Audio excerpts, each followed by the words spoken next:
as I promised, we've got Alayna back for part 2. So today we're going to kind of talk about, as she mentioned in the first video, she lost her mom when she was very young, so we're going to dive into that, and we're also going to talk about her mom struggled with schizophrenia and an eating disorder, so we're going to talk about that as well. So I'm looking forward to the conversation because I feel like I'll learn some stuff because I'm not really familiar with those two particulars. So let's dive in. Yeah. So you were 3 when you lost your mom, correct? Yeah.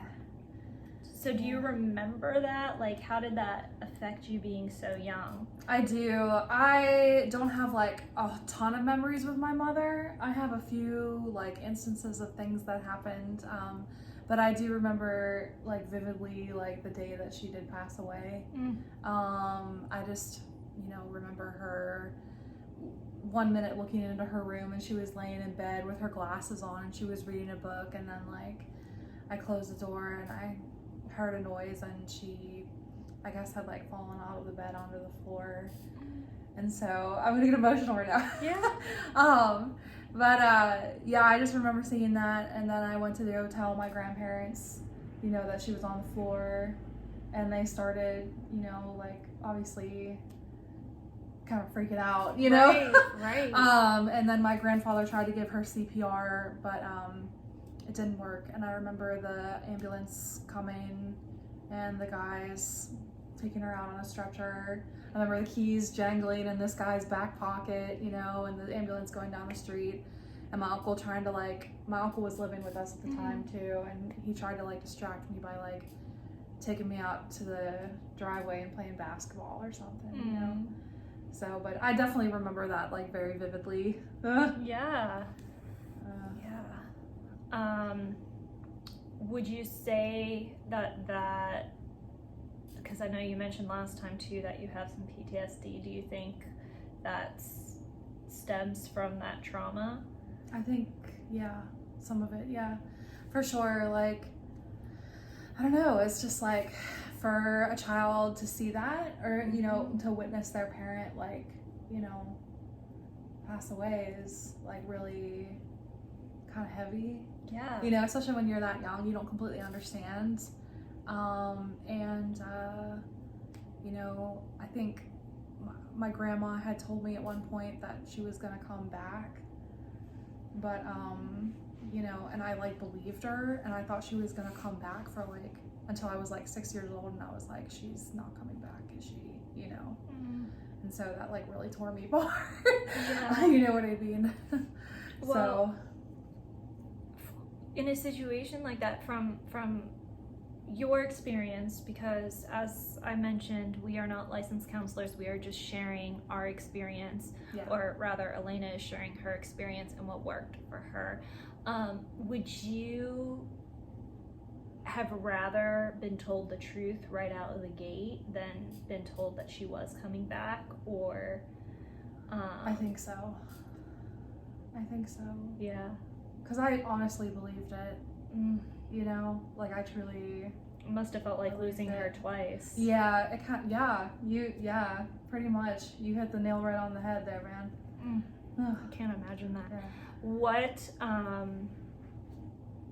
I mean, you and I are friends, so I know how she died and what led up to that. Can you tell our viewers how she died and what led up to that? My mother, her name was Laureen. She had an eating disorder for many years. She had kind of both anorexia and bulimia. She would starve herself down. She was 5'6" height-wise, and she would starve herself down to about 90 pounds. And if she ate anything, I saw her one time, I do remember this one time, I saw her eat 3 grapes, and then she went to go make herself purge the 3 grapes, And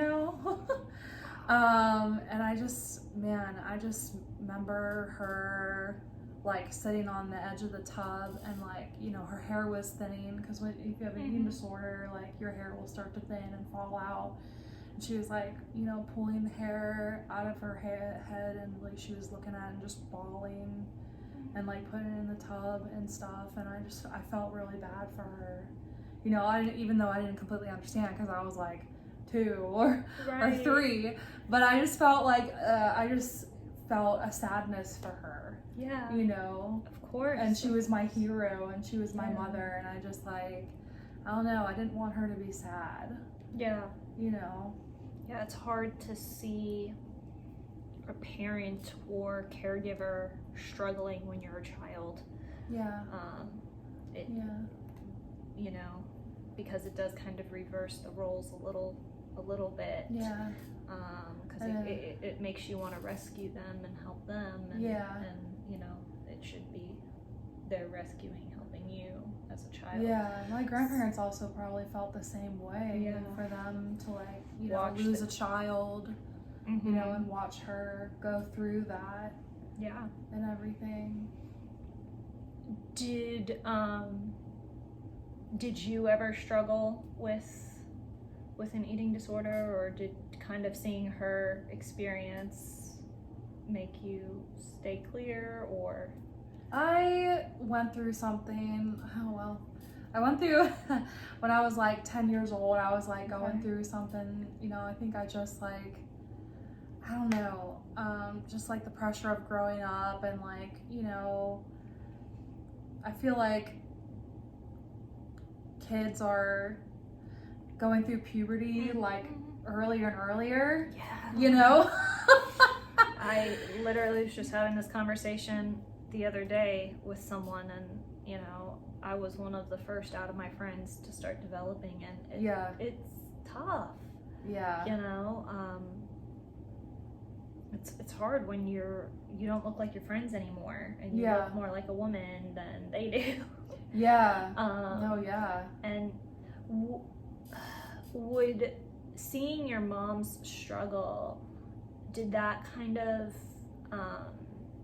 play into how you viewed yourself and self-esteem at all? I don't want to, you know, place any like blame or anything on her. I'm not saying blame, but like I think it did. Did it like kind of hold your kind of distort your standards, because she had this idea of, okay, you know, skinny is, you know. Yeah, it was like, I was gonna say, like, I went through like a little disorder when I was like 10 years old. Like, I would go to school, and like, I was just a perfectionist. Like, I had to have straight A's. I had to be good at sports. I had to be good at music. Like, I had to be skinny. Like, I just, like, such a perfectionist, anxious child. Like, and I just, like, would not touch some of the lunches sometimes. And the principal would maybe go into the office and be like, okay, you're not going back to class till you eat this lunch. And I'm, like, picking at the lettuce, you know. I'm like, no, I'm not going to eat this. And I went to a psychiatrist, you know, a couple of different counselors and psychiatrists, and I was like, they're like, what do you do for exercise? Do you exercise? I said, yeah, I do crunches and push-ups and stuff like that. And they're just like, wow, you're 10. You know what I mean? So, yeah, but that was, just lost my train of thought. Yeah, totally fine, totally fine. Also, would you say, because I feel like you and I are around the same age, and I feel like there is a lot of pressure from media to look a certain way. Yeah. You know, particularly as us as artists. Oh, yeah. You know, it's like, there's such a pressure, you gotta look this way. Right. You know, and did that ever play into, for you, as an artist, to like those pressures from media and outside sources? Well, I've gained some weight in the past couple years, but you know, I there was a point like in like 2015, I was like really starving myself almost. Like I was like only eating salads like all the time. Like I was in the gym for like an hour and a half every day. And I was losing a lot of weight. And I mean, you know, I don't know. I mean, maybe it was a good thing to be, you know, I was really healthy, you know, and very fit, but like at the same time I was kind of like, I don't know, like all the anxiety in my mind was just like, but were you no, mentally healthy? No. Yeah. No. And I think a lot of my anxiety was like pushing me to work out that hard. I had so much anxiety. I was like, I gotta get it out. I gotta get it out, you know? I feel like too, and I feel like people are so quick to lump eating disorders into things you can see like anorexia or bulimia. Yeah. But there's also that controlling, counting calories, like yeah, micromanaging every little morsel that goes into your mouth. Those can become lead you down rabbit holes. For sure. So what would you say? Because as I said, we are great friends, and I just see you so much happier and mentally healthier now. Really? And so, like... You think so? I do. Yay! Yeah. I feel so much better. And I don't feel as anxious. I mean, I still get anxious, but like, yeah. I don't feel as anxious, you know? Yeah, I just feel like it's leaps and bounds. So, like, do you... And I know you mentioned that you've gained a little weight, and I know yeah. from our talks, you know, you feel a little insecure about that. But, and it is, correct me if I'm wrong, it is from the new medicine that you are on, right? I think partly, and also partly, the pandemic, you know? The pandemic. But I don't think I'm alone in that. No, you know, I think there's a lot of people out there that are, you know, struggling from the pandemic. Yeah. It just, but I feel like mentally you're just so much happier and healthier, and like I don't think it, you know, not that it doesn't matter, because I know people do. Yeah. Feel like it matters, and particularly in our industry, but you know, I just feel like it's such a testament to just see, you know, your growth and all of that. Oh, thank you. Oh, you're welcome. So can you kind of speak on that a little bit? Like, do you agree that, do you feel like, I'm trying to figure out how to phrase it. Like, do you agree that you feel like happier now than you were when you were counting those calories and really pushing? Yeah, man. And you know, when I'm on a, you know, weight loss journey right now, and I'm trying to, you know, eat better. Just had a cheesesteak sandwich, so that's not great, but you know, I worked out today. Everyone's allowed a cheat day. It's all good. But yeah, like I've been actually really thinking about that lately. Like I feel like I've been reflecting and thinking back about, you know, before I was admitted into the psych ward and before I got that new medicine, and I'm just like, you know, wow, like I was really emotional, like super emotional. Like my emotions were like big. Right, and I remember you were also so tired all the time. Really? Like I can remember us doing rights, and like you would just be like so tired. Yeah. Sometimes it happens to me in rights though. Sometimes I fall asleep. But I have a busy day. But I feel like, but since you started this new medication and stuff like that, I feel like that hasn't happened at all. Like really? You're on it, you've got more energy. Like that's just what I've noticed. Nice. So so like I just I want to encourage those watching and listening that, you know, don't, like, health isn't necessarily, whether it's physically or emotionally, isn't judged on solely how you look, you know? Yeah. Yeah. So mental health as yeah, well. Yeah. And to kind of speak to what you talked about how, you know, a lot of weight gain kind of happened after this new medicine and COVID and stuff. What would you say to people that say, well, why don't you just change your medicine? Like, because I know you and I have talked about this, and, you know, and I think your answer for that is great. Yeah. You know? I mean, I was at like a certain milligram of this medication, and I expressed the concern to my doctor. I was like, I'm gaining a lot of weight, like really fast, you know? And so we took it down to like less than half that.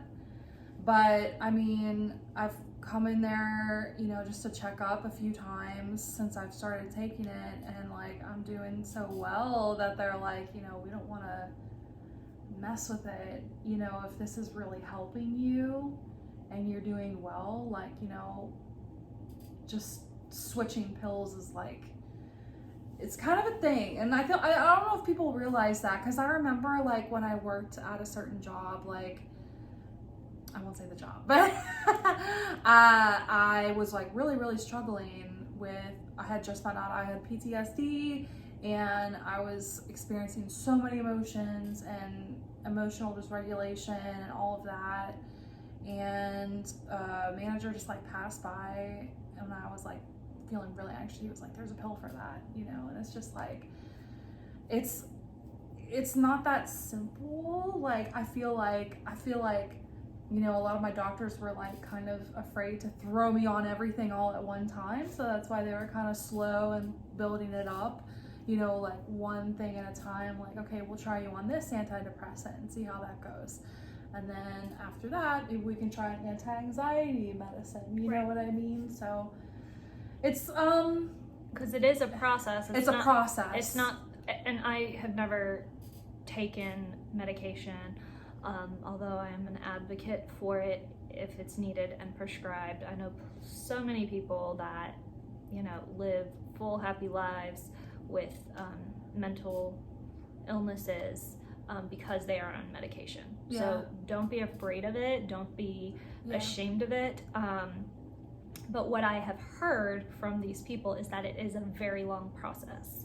And sometimes it can take months, because like they need to see how you react to that, and it takes time to get into your system. Like, and I know this is not exactly the same thing, but I was having some issues with my skin a while back, like horrible acne, and they had to put me on medicine, but it was a long journey because they had to see how I reacted to that medicine, you know, and see if it helped and things like that. And I would think it would be the same type of process, even more so with medications for mental illnesses. Yeah, no, totally. Yeah, definitely. Okay, speaking of mental illnesses, I'm going to kind of transition a little bit and backtrack a little bit. You did mention your mom has schizophrenia. Do you remember anything about that and witnessing that? I know you were super young. I know, I was like so little. I just remember one time, like my grandparents used to tell me, like, if she did not take her pills, like it could get kind of bad, you know. Like she would talk about hearing voices in her head, and they would tell her bad things and whatnot. And I remember one time, I think it was a day when she didn't take her medicine, and she was like on the floor just like sobbing, and I ran over to her and gave her a hug, and my grandpa like cried or something like that, and it was like really, it was a touching moment, I guess. I don't know. I just hated to see her sad, even though I didn't fully comprehend like what sad was, like, you what know, it was. but, okay. You know. And correct me if is schizophrenia genetic? I believe it is. So I believe it's every other generation. Okay, every other. I think. Because I was don't quote me on that. Because I was gonna say, I do know with a lot of like mental illnesses and stuff, a lot of the signs present in the late teens, early 20s. Yes. So when you were at that age, was that a concern for you that you would? I think I was concerned, yeah. I mean, I don't know. I don't think I've ever had it. Well, I feel like they would have yeah diagnosed you with it by now, knowing it was in your medical history. Yeah. But I would think that would have kind of created okay. Yeah. Particularly since you were young, so you didn't remember seeing her in her episodes. Yeah.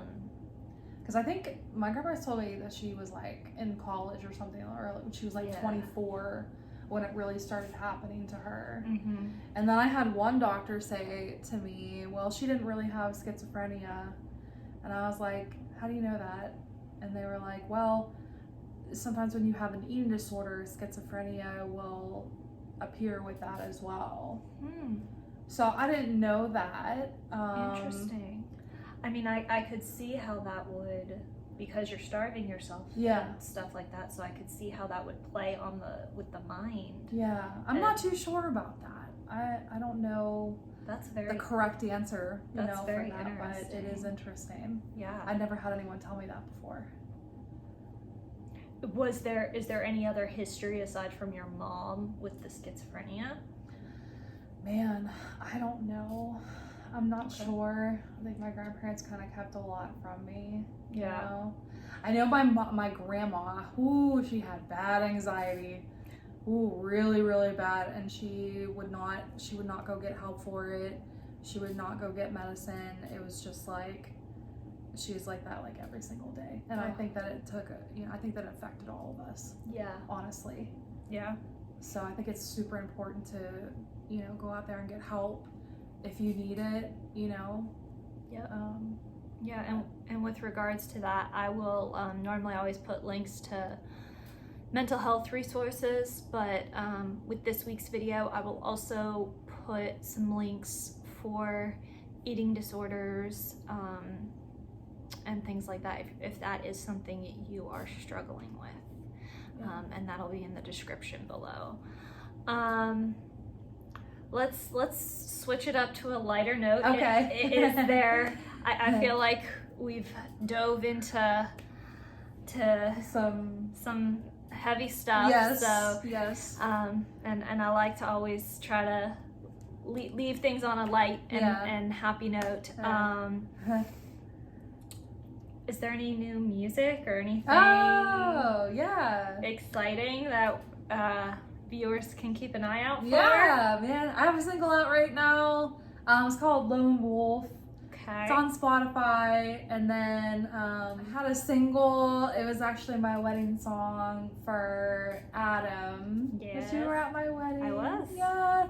Got the bouquet. Yes! I did. Still have the bouquet. Do you really? I do. Yay. I do. That's awesome. I have it in my room. Keep waiting for Mr. Right to come along. It hasn't happened yet. It will happen. It will happen in all the right time. I don't know if those legends are right about if you catch the bouquet, you're the next to get married, because I'm pretty sure some of your other friends have probably already gotten married. It's so fun. It's such a fun tradition, though. Yeah. Just to catch it. That's pretty sweet. And the irony is I didn't really even catch it. Because it was just me and a couple of girls, and no one dove for it. No one fought for it. Everyone was scared. Everyone just stood there, and you threw it, and it just fell right at my feet, and no one tried to dive for it. No one. So I'm like, okay. Caught the bouquet. And Donna was so happy for you. She was like, oh, she's like that picture of you guys is so great. That was good. Fun time. Oh, man. So tell us about your new singles. Oh, Sorry, yeah. I get off topic. You're fine. Lone Wolf. It's, basically kind of autobiographical, telling my story. I'm a lone wolf on a lonely road. It's from my lone wolves out there. And it's just you're about not being a lone strong. wolf anymore. You've got Yes. Mr. Adam. Yes. Yes. It's just about being strong on your own and fighting through the hard stuff in life. And yeah, I hope that it can like inspire somebody. Yeah, for sure. It's a great song. Thank you. It's out on all streaming platforms, right? I don't want to say that and then it like not be. No, I was like, I'm pretty sure I have bought it and listened to it, but you know, sometimes it's only on like Spotify or only on Apple Music, so I just wanted to make sure it was on all of them before I said that. All of them. So it is available on all streaming platforms. And then tell us about the Steady. Oh yeah, dude. Like last year, I released this song like a week before my wedding. It's a song I wrote about Adam, or for Adam. It's called Steady. It's like a romantic love song, which normally isn't my vibe, but is cool. And it hit 100,000 streams last week, so that's exciting. That is awesome. Yay! Is that your first one to hit 100K? It's my second one now. Oh wow! Yay! Yeah. That is awesome. Woo! Is there anything else that we can like be on the lookout for? Exciting things coming up? Anything like that? I got a couple singles coming up this year. One hopefully in September. I'm waiting to get the track back. It's taken a little bit longer than I had hoped. And then maybe a Christmas song later this year. Yes. Fun, yes. Yes. And I just want to say thank you so much for having me on here and having me back. Yeah, this has been like our first interview was one of the most watched, so I'm like, of course I'll have her back. I'm gonna keep sharing it. Keep sharing it. And you're doing a phenomenal job. Thank you. I love the idea of Warrior of the Week. I think it's really cool. Thank you. Yeah, and definitely. I mean, this is the queen that helped me. She is like the YouTube queen here. Like, help me learn how to operate the ring light and edit. So technically, these Warrior of the Weeks wouldn't have been happening without you giving me like lessons on how to do the whole YouTube thing. So I'm just so glad that, you know, our first interview went so well and we're able to do a part 2 and kind of dig into some other stuff. And who knows, maybe there'll be a part 3 and 4. Who knows? We could keep going. Thank you again for opening up and being so vulnerable and being so authentic. And to all those watching, as always, if you're struggling, there's help, there's hope, and remember, you matter. You are loved and you are a warrior. Until next time, friends.